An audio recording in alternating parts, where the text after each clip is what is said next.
مولاي صل وسلم دائما أبدا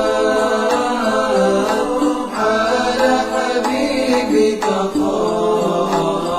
خير الخلق كلهم.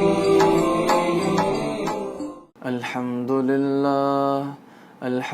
لله رب العالمين والعاقبة للمتقين والصلاة والسلام على أشرف الأنبياء والمرسلين محمد وعلى آله وصحبه أجمعين. أعوذ بالله من الشيطان الرجيم. بسم الله الرحمن الرحيم. يا أيها الذين آمنوا لا تقولوا راعنا وقولوا انظرنا واسمعوا وللكافرين عذاب أليم. صدق الله العلي العظيم. سامعین اکرام، اولیاء اکرام کی بارگاہ میں ادب، اسی موضوع پر ہمارا جو چرچا ہے وہ جاری ہے الحمدللہ. شروعات میں جس آیت کی تلاوت ہم نے کی وہ سورۃ البقرہ کی آیت ہے. اس آیت کا مفہوم سمجھنے سے پہلے اس آیت کی شان نزول سے متعلق چند باتیں سمجھ لیجئے گا. دیکھیے، عربی میں ایک لفظ ہے راعنا. راعنا کا ایک معنی ہے ہماری رعایت کیجئے گا، ہم پہ ایک نظر کر لیجئے گا وغیرہ. اور اسی راعنا کا ایک اور معنی بھی بنتا ہے عربی میں، وہ ہے صاحب رعونت، یعنی کہ احمق. احمق کو بھی عربی میں راعنا کہا جاتا ہے. ایک اور معنی بھی ہے راعنا کا عربی میں، وہ ہے ہمارے چرواہ. چرواہ کو بھی کہا جاتا ہے. تو رسول اکرم صلی اللہ علیہ وسلم جب بھی صحابہ اکرام سے کچھ عرض کرتے تھے، صحابہ اکرام کو کچھ سمجھاتے تھے، اور صحابہ اکرام کی بات سمجھ میں نہیں آتی تھی، تو صحابہ اکرام رسول اکرم صلی اللہ علیہ وسلم سے کہتے تھے کہ یا رسول اللہ راعنا، یا رسول اللہ راعنا، یا پھر راعنا یا رسول اللہ، کہ اے رسول خدا ہماری رعایت کیجئے گا، ہمارے طرف ایک نظر کر لیجئے گا. اس نیت، اس معنی کے ساتھ راعنا کہا کرتے تھے صحابہ اکرام رسول اکرم صلی اللہ علیہ وسلم سے. لیکن جو یہودی تھے، جو رسول اکرم صلی اللہ علیہ وسلم کے لیے دل کے اندر دشمنی چھپائے رکھتے تھے یہودی، ایسے یہودی اس موقع کا فائدہ اٹھاتے ہوئے رسول اکرم صلی اللہ علیہ وسلم کو راعنا راعنا کہہ کے پکارتے تھے. لیکن ان کی مراد، یا پھر راعنا سے یہ لوگ مراد صاحب رعونت لیتے تھے. رسول اکرم صلی اللہ علیہ وسلم کا مذاق اڑانے کے لیے راعنا کہا کرتے تھے. ان کی نیت خراب تھی. ان کی نیت راعنا پکارنے سے یہ تھی کہ رسول اکرم صلی اللہ علیہ وسلم کی مذمت کی جائے اس لفظ کے ذریعے، کیونکہ یہ لفظ 2-3 معنی اس لفظ کے اندر بنتے ہیں. اب بارگاہ رسالت بہت بڑی بارگاہ ہے. اللہ رب العزت کی خاص نظر اس بارگاہ پہ ہوتی ہے. تو اللہ رب العزت کے طرف سے وحی نازل ہو گئی اور اللہ نے فرمایا کہ یا ایھا الذین آمنو، اے ایمان والوں، لا تقولوا راعنا، تم راعنا نہ کہو، وقولوا انظرنا، بلکہ رسول اکرم صلی اللہ علیہ وسلم سے یوں عرض کرو کہ حضور انظرنا، ہمارے طرف ایک نظر کیجئے گا. انظرنا یا رسول اللہ کہو. تو یہاں پر اللہ رب العزت نے صحابہ اکرام کو ادب سکھایا ہے کہ جو لفظ رسول اکرم صلی اللہ علیہ وسلم کے لیے مناسب نہ ہو، یا پھر جو لفظ رسول اکرم صلی اللہ علیہ وسلم کے گستاخی کا چانس بھی رکھتا ہو، کسی اور معنی میں گستاخی آ جاتی ہو، یا پھر دشمن رسول اکرم صلی اللہ علیہ وسلم کے جو دشمن تھے اگر وہ لوگ اس لفظ کا غلط استعمال کرتے ہوں تو ایسے لفظ کو بھی استعمال نہ کرو رسول اکرم صلی اللہ علیہ وسلم کے لیے. یہ سمجھایا گیا صحابہ کرام کو. یہ اس آیت کی شان نزول ہے. بہت ساری تفاسیر میں یہ باتیں آپ کو مل جائیں گی.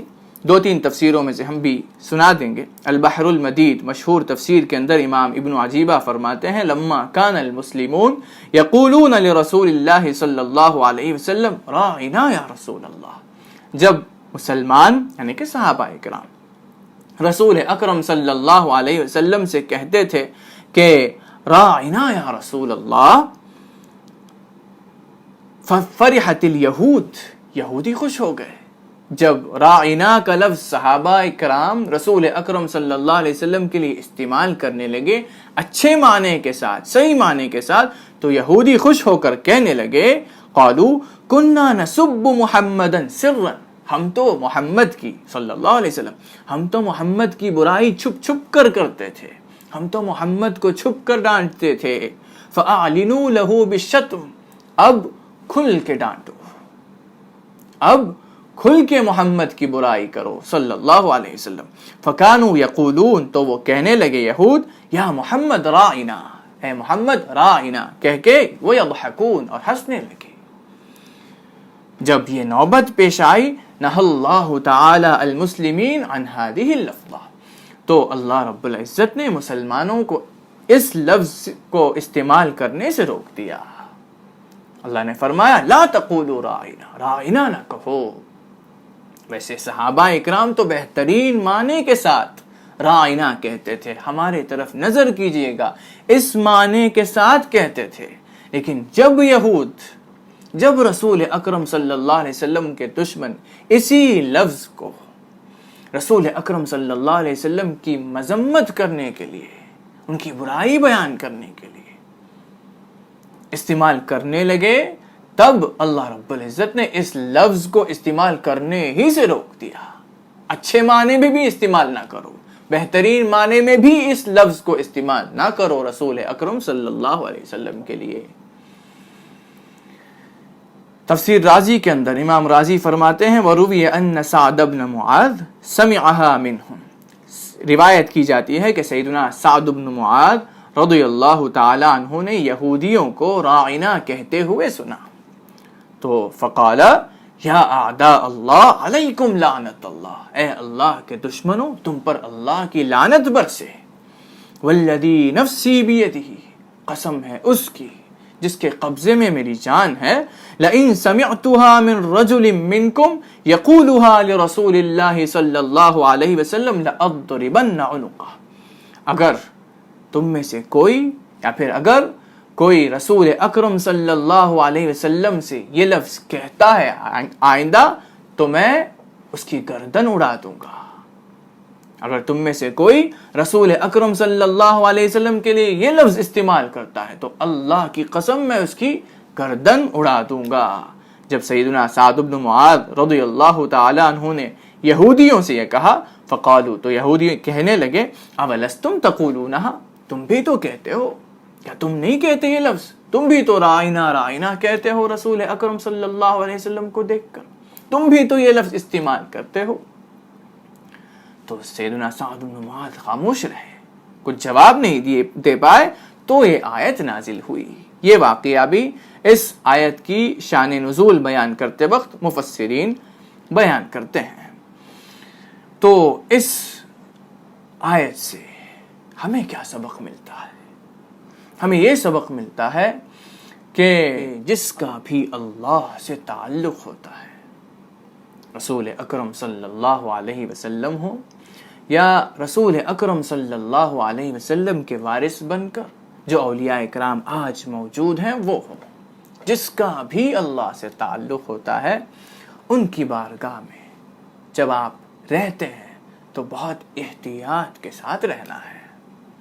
ان سے کچھ کہنا ہے تو پہلے سوچ لیں کہ یہ سب ان سے کہہ سکتے ہیں کہ نہیں. ان کے بارے میں کسی سے کہنا ہے تو پہلے سوچ لیں کہ اس شخص سے ان کے بارے میں کہا جا سکتا ہے کہ نہیں. ان کی کرامتیں بیان کرنی ہیں تو پہلے سوچ لیں کہ یہ کرامت لوگوں سے کہی جا سکتی ہے کہ نہیں. ان کو اگر کسی لفظ سے پکارنا چاہتے ہیں تو آپ پہلے یہ سوچ لیں، احتیاط برتتے ہوئے یہ سوچ لیں کہ کیا یہ لفظ ان کے شان کے مطابق ہوگا. اللہ سے تعلق ہے ان کا، عام الفاظ سے انہیں پکارا نہیں جا سکتا. تو پہلے سوچ لیں کہ کیا یہ لفظ ان کے لیے مناسب ہوگا، کیا اس لفظ کا کسی اور بھاشا میں کوئی غلط معنی تو نہیں ہے، یہ بھی سوچ لیں. اس لفظ کا کسی اور بھاشا میں کوئی غلط معنی تو نہیں، یہ بھی سوچنا ہے. یہ احتیاط ہے، یہ ادب ہے. اس کے بعد ان کے لیے کوئی لفظ استعمال کرنا ہے. الغرض مرید کو یہ چاہیے کہ وہ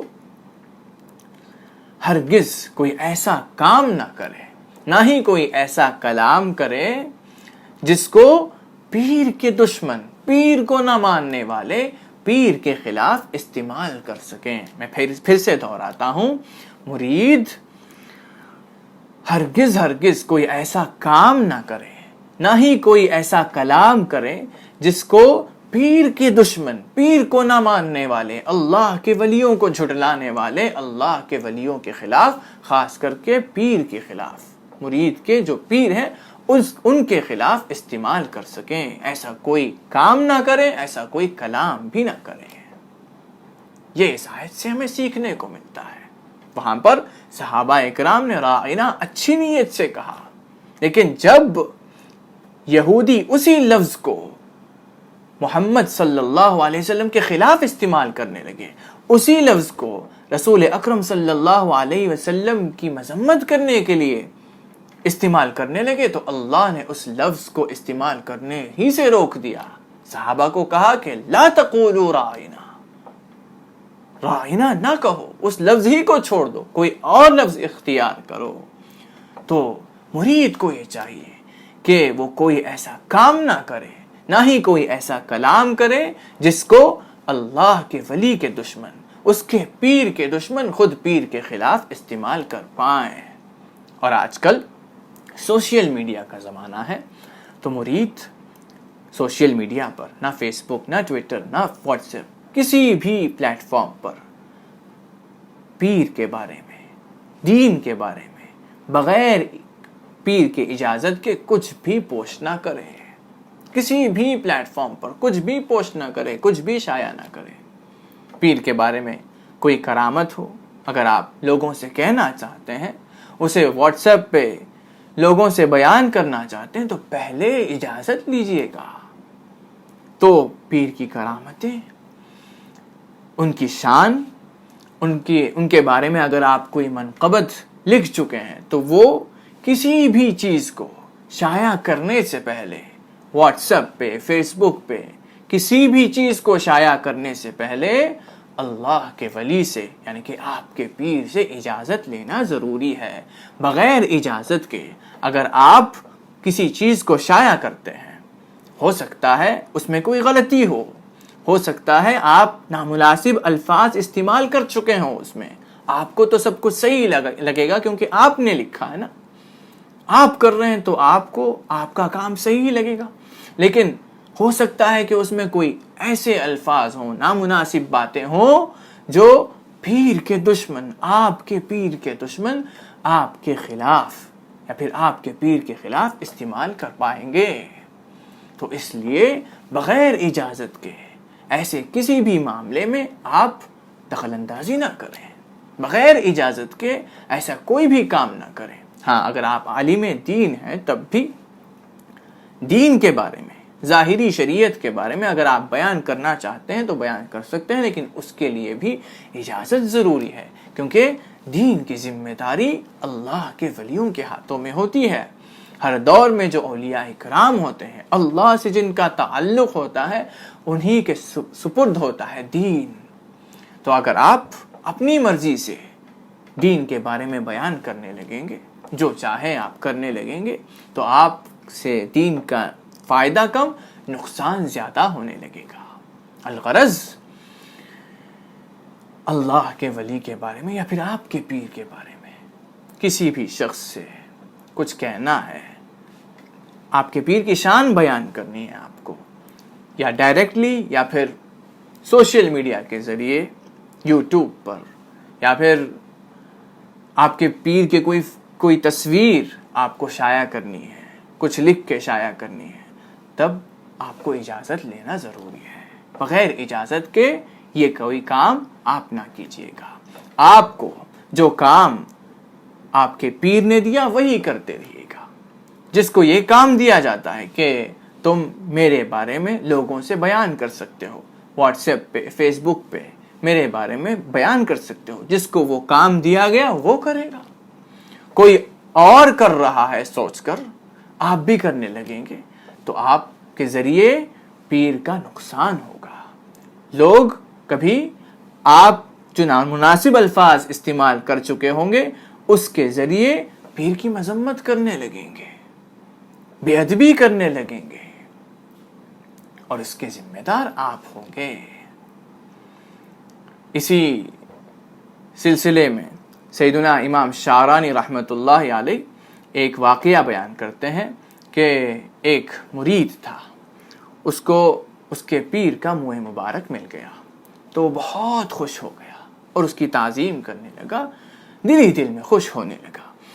لیکن ایک دن وہ اس منہ مبارک کو لے کر پیر کے دشمنوں کے سامنے پہنچا، جو پیر کو مانتے نہیں، جو پیر کو جھٹلاتے ہیں، اس کے پیر کو، ولی اللہ کو جھٹلاتے ہیں، ان کا انکار کرتے ہیں، ان کے سامنے پہنچا اور اس منہ مبارک کو نکالا اور فخر کرنے لگا، اس کی تعظیم بیان کرنے لگا، اس کی شان بیان کرنے لگا کہ یہ بہت بڑی عظمت والی چیز ہے وغیرہ وغیرہ۔